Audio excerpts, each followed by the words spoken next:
ವೀಕ್ಷಕರೇ ನಮಸ್ಕಾರ. ಈ ದಿನದ ನ್ಯೂಸ್ ಬುಲೆಟಿನ್ಗೆ ಸ್ವಾಗತ. ನಾನು ಅಕ್ಷತಾ ಕಟಗಾವಲಿ. ಗಂಗಾವತಿಯಲ್ಲಿ ಜವಾನ್ ಕರಾಟೆ ಸ್ಪೋರ್ಟ್ಸ್ ಅಸೋಸಿಯೇಷನ್ ವತಿಯಿಂದ ಕರಾಟೆ ವಿದ್ಯಾರ್ಥಿಗಳಿಗೆ ಬ್ಲಾಕ್ ಬೆಲ್ಟ್ ವಿತರಣೆ ಕಾರ್ಯಕ್ರಮ. ಗಂಗಾವತಿ ನಗರದ ಶ್ರೀಕೃಷ್ಣ ದೇವರಾಯ ಭವನದಲ್ಲಿ ಭಾನುವಾರದಂದು new bright karate sports academy ಮತ್ತು ಜವಾನ್ ಕರಾಟೆ ಸ್ಪೋರ್ಟ್ಸ್ ಅಸೋಸಿಯೇಷನ್ ವತಿಯಿಂದ ಕರಾಟೆ ವಿದ್ಯಾರ್ಥಿಗಳಿಗೆ ಬ್ಲಾಕ್ ಬೆಲ್ಟ್ ಅನ್ನು ವಿತರಣೆ ಮಾಡಲಾಯಿತು. ಕಾರ್ಯಕ್ರಮದ ಉದ್ಘಾಟನೆಯನ್ನ ವೇದಿಕೆ ಮೇಲಿನ ಗಣ್ಯರು ಗಿಡಕ್ಕೆ ನೀರು ಹಾಕುವುದರ ಮೂಲಕ ಚಾಲನೆಯನ್ನ ಕೊಟ್ಟರು. ಅಧ್ಯಕ್ಷತೆಯನ್ನ ವಹಿಸಿ ಮಾತನಾಡಿದ ನಗರಸಭೆಯ ಸದಸ್ಯ ಉಸ್ಮಾಲ್ ಬಿಚ್ ಕತ್ತಿಯವರು, ಮನುಷ್ಯನಿಗೆ ಆರೋಗ್ಯ ಬಹಳ ಮುಖ್ಯವಾದದ್ದು. ವಿದ್ಯಾರ್ಥಿಗಳು ಸ್ಪೋರ್ಟ್ಸ್ಗಳಲ್ಲಿ ಭಾಗವಹಿಸೋದ್ರಿಂದ ಹೆಲ್ತ್ ಇಸ್ ವೆಲ್ತ್ ಎಂಬಂತೆ ಆರೋಗ್ಯವಂತನಾಗುತ್ತಾನೆ. ದೇಹ ಸದೃಢತೆಗೆ ಸಹಕಾರಿಯಾಗುತ್ತದೆ. ತನ್ನನ್ನು ತಾನು ರಕ್ಷಿಸಿಕೊಳ್ಳಲು ಶಿಕ್ಷಣ ಪಡೆದಂತಾಗುತ್ತದೆ ಎಂದು ಹೇಳಿದರು. ಮಹಿಳಾ ಮತ್ತು ಮಕ್ಕಳ ಅಭಿವೃದ್ಧಿ ಇಲಾಖೆ ಕೊಪ್ಪಳ ಸುಜಾತ ಮಾತನಾಡಿ, ಮನುಷ್ಯನಿಗೆ ಆರೋಗ್ಯವೇ ಭಾಗ್ಯ. ವಿಶೇಷವಾಗಿ ಮಹಿಳೆಯರು ತಮ್ಮ ಆತ್ಮರಕ್ಷಣೆಗಾಗಿ ಕರಾಟೆ ಕಲಿಯೋದು ಪ್ರಸ್ತುತ ದಿನಗಳಲ್ಲಿ ಅತ್ಯವಶ್ಯಕ. ಕರಾಟೆಯಂತಹ ಸ್ಪೋರ್ಟ್ಸ್ ಕಾರ್ಯಕ್ರಮಗಳಿಗೆ ಭಾಗವಹಿಸಲು ಪಾಲಕರು ಮುಖ್ಯವಾದ ಪಾತ್ರ ವಹಿಸಬೇಕು ಎಂದು ತಿಳಿಸಿದರು. ಇನ್ನು ಈ ಸಂದರ್ಭದಲ್ಲಿ ಸಹಕಾರ ಸಂಘದ ಉಪನಿರ್ದೇಶಕಿ ಸಂಗೀತ ಮಾತನಾಡಿದ್ದು, ಶಿಕ್ಷಣ ರಂಗಗಳಲ್ಲಿ ಒಂದಾದ ಕರಾಟೆ ಸ್ಪೋರ್ಟ್ಸ್ನಂತಹ ಕ್ರೀಡೆಗಳಲ್ಲಿ ಭಾಗವಹಿಸಿದಾಗ ಮಕ್ಕಳು ಕ್ರಿಯಾಶೀಲರಾಗುತ್ತಾರೆ ಎಂದು ಹೇಳಿದರು. ಈ ಸಂದರ್ಭದಲ್ಲಿ ಕರಾಟೆ ಶಿಕ್ಷಕರಾದ ಅನ್ವರ್ ಪಾಷಾ, ಸೈಯದ್ ಬಿಲಾಲ್, ಕೇದಾರನಾಥ, ಲಿಂಗಪ್ಪ, ನಜೀರ್ ಸಾಬ್, ವಿದ್ಯಾರ್ಥಿಗಳು ಹಾಗೂ ಪಾಲಕರು ಭಾಗವಹಿಸಿದರು. ಈ ಸಂದರ್ಭದಲ್ಲಿ ವಿದ್ಯಾರ್ಥಿಗಳು ಕರಾಟೆ ಪ್ರದರ್ಶನ ಜರುಗಿತು. ವರದಿ ಶರಣಪ್ಪ, ಗಂಗಾವತಿ.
ಹುಬ್ಬಳ್ಳಿಯಲ್ಲಿ ಹುಬ್ಳಿ ಧಾರವಾಡ ಪೊಲೀಸ್ ಕಮಿಷನರೇಟ್ ಸಿಬ್ಬಂದಿಗಳಿಗೆ ಫಿಟ್ನೆಸ್ಗೆ ಕಮಿಷನರ್ ಪ್ಲಾನ್.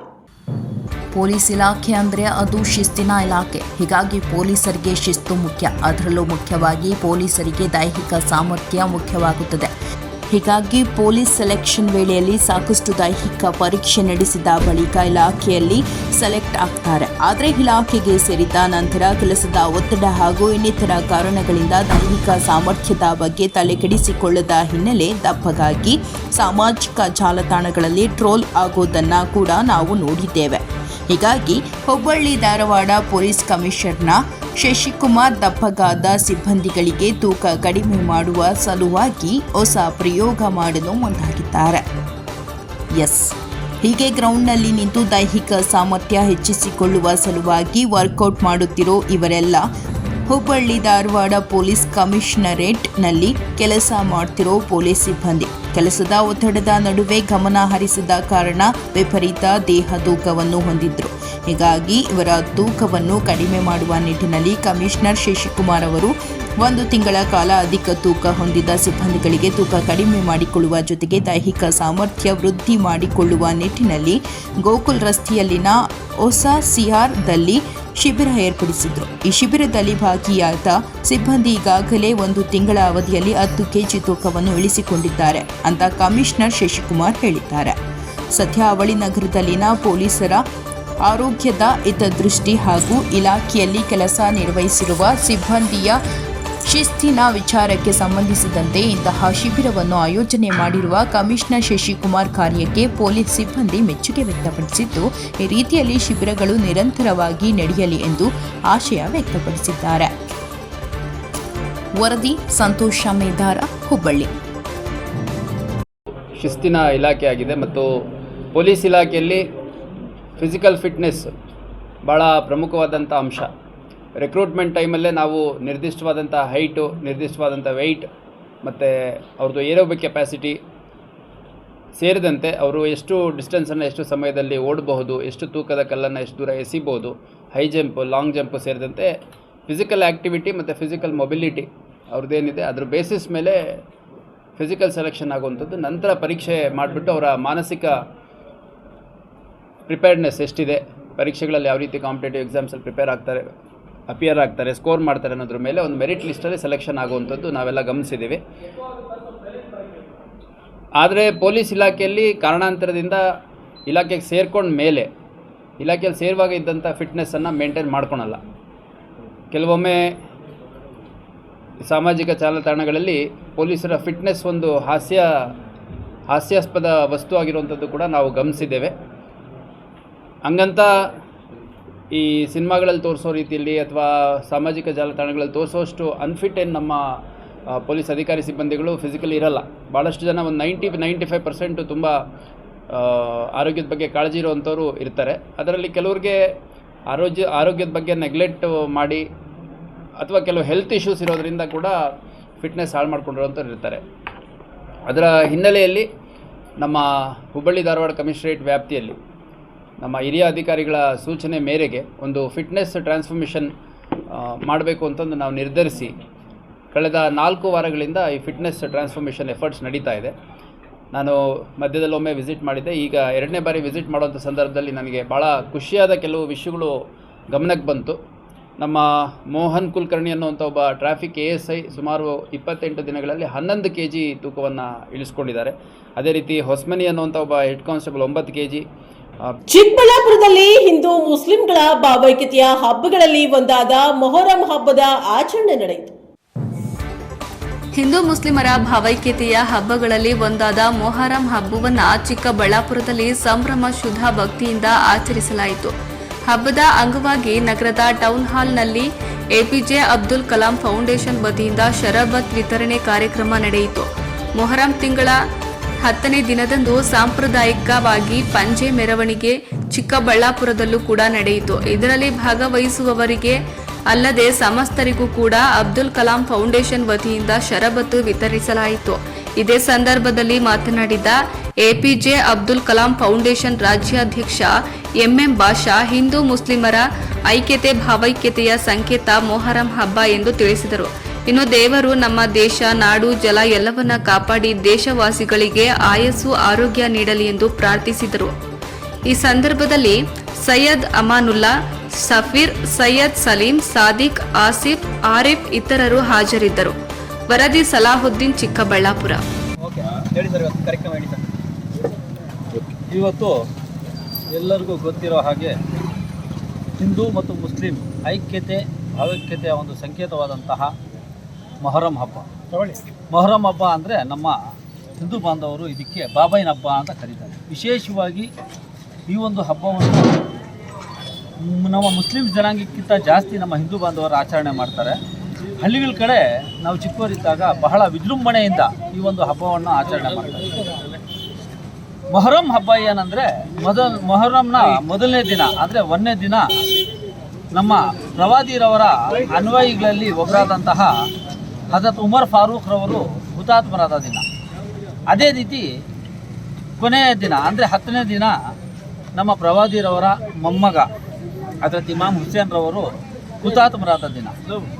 ಈ ಹುತಾತ್ಮ ಹೇಗೆ ಆದರು ಅಂದರೆ, ನಾವು ಕಂಡಿರ್ಬೋದು ಮಹಾಭಾರತದಲ್ಲಿ ಯಾವ ರೀತಿ ಅರ್ಜುನನ ಮಗ ಅಭಿಮನ್ಯುವನ್ನು ಒಂದು ಚಕ್ರವ್ಯೂಹದಲ್ಲಿ ಸಿಲುಕಿಸಿ ಯಾವ ರೀತಿ ಹತ್ಯೆ ಮಾಡ್ತಾರೆ, ಯಾವ ರೀತಿಯ ಒಂದು ಅಭಿಮನ್ಯು ಹುತಾತ್ಮನಾಗ್ತಾನೆ, ಅದೇ ರೀತಿ ನಮ್ಮ ಮೊಹರಂನಲ್ಲಿ ನಮ್ಮ ಪ್ರವಾದಿರವರ ಮೊಮ್ಮಗನಾದಂತಹ ಇಮಾಮ್ ಹುಸೇನ್ ರವರು ಹುತಾತ್ಮನಾದ ದಿನ.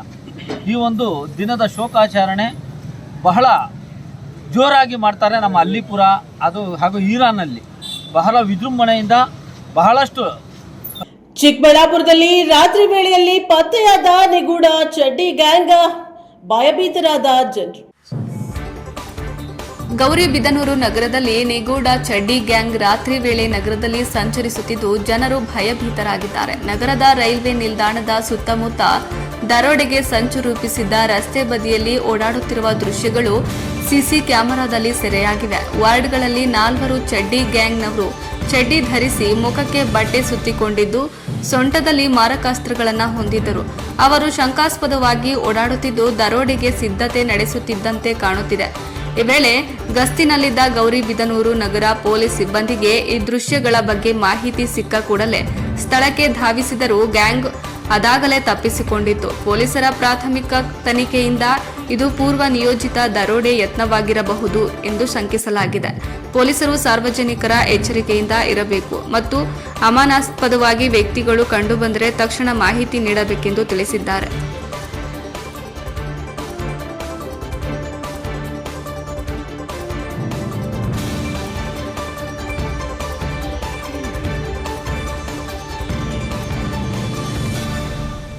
ಹುಬ್ಬಳ್ಳಿಯಲ್ಲಿ ವಿವಾಹಿತ ಮಹಿಳೆಯೋರ್ವಳು ನೇಣು ಬಿಗಿದುಕೊಂಡು ಆತ್ಮಹತ್ಯೆ. ಮನೆಯಲ್ಲಿ ಯಾರೂ ಇಲ್ಲದ ವೇಳೆ ಗೃಹಿಣಿಯೊಬ್ಬಳು ನೇಣು ಬಿಗಿದುಕೊಂಡು ಆತ್ಮಹತ್ಯೆ ಮಾಡಿಕೊಂಡ ಘಟನೆ ನಗರದ ಕೃಷ್ಣಾಪುರ ಹೋಣಿಯಲ್ಲಿ ನಡೆದಿದೆ. ಮಹಿಜಾ ಬಿನ್ ಸಾದಿಕ್ ಬಂಕಾಪುರ ವೃದ್ಧ ಗೃಹಿಣಿಯಾಗಿದ್ದಾರೆ. ಮನೆಯಲ್ಲಿ ಯಾರೂ ಇಲ್ಲದಿರುವಾಗ ಮನೆಯ ಕಬ್ಬಿಣದ ರಾಡಿಗೆ ನೇಣು ಹಾಕಿಕೊಂಡು ಆತ್ಮಹತ್ಯೆ ಮಾಡಿಕೊಂಡಿದ್ದಾಳೆ. ಇನ್ನು ಪತಿಯ ಕಿರುಕುಳ ಇರಬಹುದೆಂದು ಪೊಲೀಸರು ಶಂಕಿಸಿದ್ದಾರೆ. ಹಳೆ ಹುಬ್ಬಳ್ಳಿ ಪೊಲೀಸ್ ಠಾಣೆಯಲ್ಲಿ ಈ ಪ್ರಕರಣ ದಾಖಲಾಗಿದೆ. ವರದಿ ಸಂತೋಷ. ಮಂಡ್ಯದಲ್ಲಿ ಫೋಟೋ ತೆಗೆದುಕೊಳ್ಳಲು ಹೋಗಿ ಕಾವೇರಿ ನದಿಯಲ್ಲಿ ಕೊಚ್ಚಿ ಹೋದ ವ್ಯಕ್ತಿ. ಫೋಟೋ ಹುಚ್ಚಿಗೆ ಕಾವೇರಿ ನದಿಯಲ್ಲಿ ಕೊಚ್ಚಿ ಹೋದ ಯುವಕ.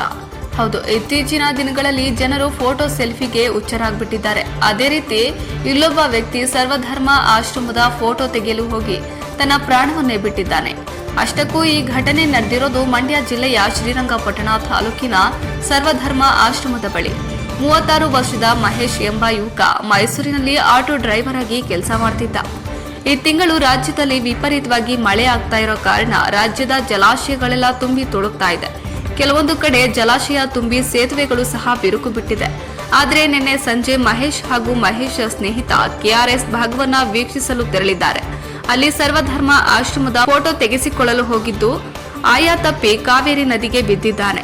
ಇನ್ನು ನದಿ ತುಂಬಿ ಹರಿಯುತ್ತಿದ್ದು ರಭಸದಲ್ಲಿ ಕೊಚ್ಚಿ ಹೋಗಿದ್ದಾನೆ. ಇನ್ನು ನದಿಯಲ್ಲಿ ಕೊಚ್ಚಿ ಹೋದ ಮಹೇಶ್ಗಾಗಿ ಅಗ್ನಿಶಾಮಕ ದಳದಿಂದ ಶೋಧ ನಡೆಸಿದ್ದು ಕೆಆರ್ಎಸ್ ಪೊಲೀಸ್ ಠಾಣಾ ವ್ಯಾಪ್ತಿಯಲ್ಲಿ ಘಟನೆ ನಡೆದಿದೆ.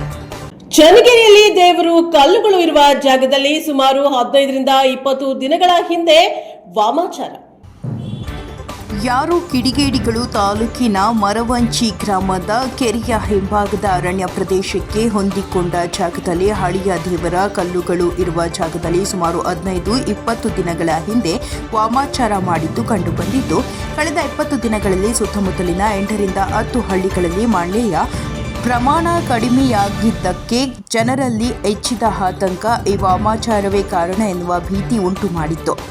ವಿಚಾರವಾಗಿ ಸುತ್ತಮುತ್ತಲಿನ ಗ್ರಾಮದ ಗ್ರಾಮಸ್ಥರಲ್ಲಿ ಭಯಭೀತಿಗೊಂಡಿದ್ದ ಜನತೆ ಇಂದು ಮರವಂಚಿ ಗ್ರಾಮದ ಗ್ರಾಮ ದೇವತೆ ಕರಿಯಮ್ಮ ಹಾಗೂ ಹಲಂಕನಾಳ್ ಗ್ರಾಮದ ಸಿದ್ದರಾಮೇಶ್ವರ ಸ್ವಾಮಿ ದೇವರುಗಳ ಪಲ್ಲಕ್ಕಿಯಲ್ಲಿ ಕೊಂಡೊಯ್ದ ವಾಮಾಚಾರ ಮಾಡಿದ ಜಾಗದಲ್ಲಿ ಹಲಂಕನಾಳ್, ಮರವಂಚಿ ಹಾಗೂ ಪಂಡೋಮಟ್ಟಿ, ಮೆದುಗೊಂಡನಹಳ್ಳಿ, ಜಮ್ಮಾಪುರ, ಗಂಗಗೊಂಡನಹಳ್ಳಿ ಸುತ್ತಮುತ್ತಲಿನ ಗ್ರಾಮಸ್ಥರು ಸುಮಾರು 1000ಕ್ಕೂ ಹೆಚ್ಚು ಜನತೆ ಸೇರಿ ಮರವಂಚಿ ಗ್ರಾಮ ದೇವತೆ ಕರಿಯಮ್ಮಾದೇವಿ ಮತ್ತು ಹಲಂಕನಾಳ್ ಸಿದ್ದರಾಮೇಶ್ವರ ಸ್ವಾಮಿ ಸಮ್ಮುಖದಲ್ಲಿ ವಾಮಾಚಾರವನ್ನು ಜೆಸಿಬಿ ಯಂತ್ರದ ಮೂಲಕ ತೆಗೆಯಲಾಗಿದ್ದು, ವಾಮಾಚಾರ ಮಾಡಿದ ಗುಂಡಿಯಲ್ಲಿ ಕುಡಿಕೆಗಳು ಅರಿಶಿನ ಕುಂಕುಮ ಬಟ್ಟೆಯಲ್ಲಿ ಕಟ್ಟಿ ಹಾಕಿದ್ದು ಕಂಡುಬಂದಿದ್ದು ಇವುಗಳನ್ನು ಬೆಂಕಿಯಲ್ಲಿ ಸುಟ್ಟು ಹಾಕಿ ನಿಟ್ಟುಸಿರು ಬಿಟ್ಟ ಜನತೆ. ವರದಿ ದೇವರಾಜ್ಗೆ ನೆಲ್ಲಿಹಂಕಲು. 9 ಹಳ್ಳಿ ಸೇರ್ತವೆ. ಜಮ್ಮಾಪುರದಿಂದ ಪಾಂಡವಮಟ್ಟಿಯವರೆಗೆ ಮಳೆನೂ ಸ್ವಲ್ಪ ಕಡಿಮೆ ಪ್ರಮಾಣದಲ್ಲಿತ್ತು. ಒಂದು 9 ಹಳ್ಳಿ ಸೇರಿದು ಒಂದು 15 ದಿನದಿಂದ ಮಳೆ ಕಡಿಮೆ ಆಯಿತು ಅಂತಂದು ಯಾಕೋ ಹಿಂಗಾಗಿದೆ ಎಂದು ಇಲ್ಲಿ ಪ್ಲಾಂಟೇಷನ್ನಲ್ಲಿ ಗುಂಡಿ ತೆಗೆದು ಏನೋ ಮಾಡಿದ್ದು ಕ್ರೂ ಇತ್ತು. ಹಾಗಾಗಿ ದೇವ್ರು ಕೇಳಿದಾಗ ಅಲ್ಲಿ ಏನೂ ಇಲ್ಲ ಅಂತ ಹೇಳಿತ್ತು. ಆದರೂ ಒಂದು ಶಾಂತಿ ಮಾಡಿಸ್ಬೇಕು ಅನ್ನೋದಕ್ಕೆ ಈ 9 ಹಳ್ಳಿಯರು ಎಲ್ಲ ಸೇರ್ಕೊಂಡು ಒಂದು ಶಾಂತಿ ಮಾಡಿಸಿ ಇವತ್ತು ಇದೆಲ್ಲ ರೆಡಿ ಮಾಡಿದ್ವಿ. ಏನು ತೊಂದರೆ ಆಗಿಲ್ಲ. ಈ ಕೆಲಸ ಶಾಂತಿಯುತವಾಗಿ ನಡೆದಿದೆ. ದೇವರ ಸಮ್ಮುಖದಲ್ಲಿ ಈ ಕೆಲಸ ಎಲ್ಲ ಮಾಡಿದ್ದೀವಿ. ಈ ಬರವಂಗಿ ಕೆರೆಯಿಂದ ಹಿಂಭಾಗದಲ್ಲಿ ಪ್ಲಾಂಟೇಷನ್ನಲ್ಲಿ ಯಾರೋ ಏನೋ ಮಾಡಿಸಿದ್ದಾರೆ ಅಂಥೇಳಿ ಸುಮಾರು 15-20 ದಿವಸದಿಂದಲೂ ಹರಿದಾಡ್ತಿದ್ವು. ಸುಮಾರು 5ರಿಂದ 6 ಹಳ್ಳಿಯರು ಸೇರ್ಕೊಂಡು ಒಂದ್ಸರಿ ಅಪ್ಪಣೆ ಎಲ್ಲ ಕೇಳಿದ್ರು. ದೇವರು ನೋಡೋಣ ತೆಗಿಯೋಣ ಅಂತ ಹೇಳಿತ್ತು ಶಿವರಾಮ ಸ್ವಾಮಿ. ಅದನ್ನು ಕರೆಸ್ಕೊಂಡು ಇವತ್ತು ಸುಮಾರು ಸುತ್ತಮುತ್ತ ಹಳ್ಳಿಯರು ಒಂದು 18-20 ಹಳ್ಳಿಯರು ಬಂದು ಎಲ್ಲ ಕುತೂಹಲ. ಇದಾಗಿತ್ತು ಇದರಿಂದ ನ್ಯೂಸ್ ಬುಲೆಟಿನ್. ನಿರಂತರ ಸುದ್ದಿಗಾಗಿ ನೋಡ್ತಾ ಇರಿ NKS TV4. ಇದು ನಿರಂತರ ಕಾರ್ಯಪಡೆ.